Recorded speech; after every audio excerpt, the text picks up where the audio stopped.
咁樣咧，如果要推薦3款酒最能夠代表中國酒説話，你會推薦邊3款？代表中國酒呢，就個個產區不一樣。其實中國而家呢，我覺得係第2個境界嘅開始。中國仲有好多點樣嘅風土，出咩葡萄品種呢，都仲有待被發掘。咁所以變咗呢，我只能夠話講3款係代表我哋嘅酒莊，因為大家都喺度試緊㗎嚇。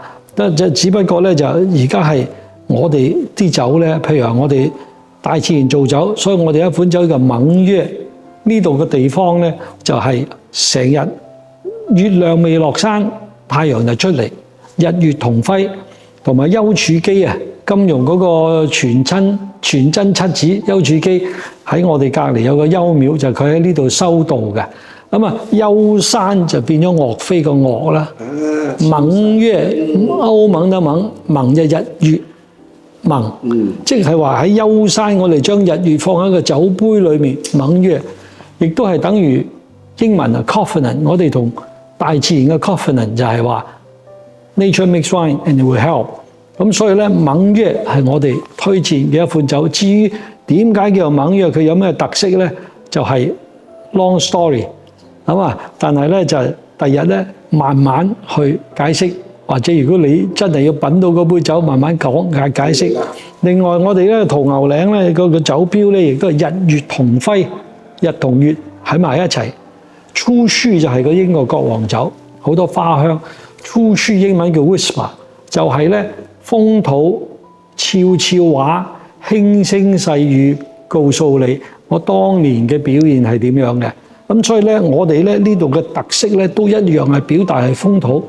有好多咧酒莊咧就用自己嗰個酒保啊、建築物啊，或者佢哋自己嘅故事去做酒標。我哋就用風土、用大自然去做酒標。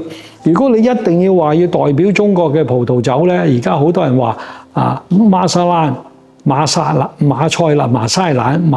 或者馬瑟蘭，但係我就不一樣認為係咁樣，因為其實中國係仲係另外好多發掘空間。等於而家有啲考古學家揾到話9000年前中國啲高古啊，裡面有葡萄酒嘅痕跡。葡萄酒裡面有一種叫酒石酸。咁9000年前嘅痕跡咧，就係話咧，當其時中國嘅老祖宗係用蜂蜜、米、蜜糖做果酒。咁因此咧，時令水果裡面咧有葡萄，所以有酒石酸。喂，9000年前中國已經喺度做緊酒，咁中間呢樣嗰樣好多跌跌蕩蕩，咁而家只不過係中華文明再重新復興。咁如果話釀出好嘅葡萄酒都唔出奇，因為等於而家中國有咩6代機啊、5G、6G， 咁以前冇噶嘛，即係等於而家中國重新用新嘅技術啊、嫁接啊、改造，有時嗰啲有啲基因嘅改造啊。咁啊，出到新嘅葡萄品種啊，又有新嘅釀酒方法，會出到咩酒？到最後都仲係一個問號，我覺得。而大家咧都係好期待啊！而家目前嚟講咧，你叫我一定要揾3款葡萄代表中國嘅葡萄酒咧，我諗我揀唔到，太多未來可以期待嘅發展空間。言下之意咧，應該可唔可以講嘅？其實咧，葡萄酒咧都極大可能係中國人先發掘出嚟嘅。中國人係咁講啊，外國人不認同啊，尤其是美國人。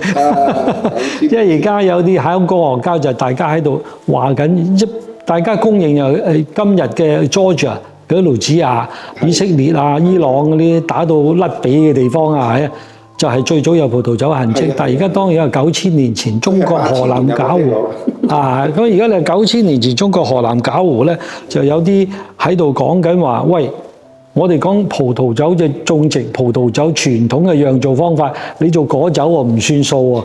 咁你中美就成日都喺度拗嘅咧，等佢拗下先啦。Very good，係。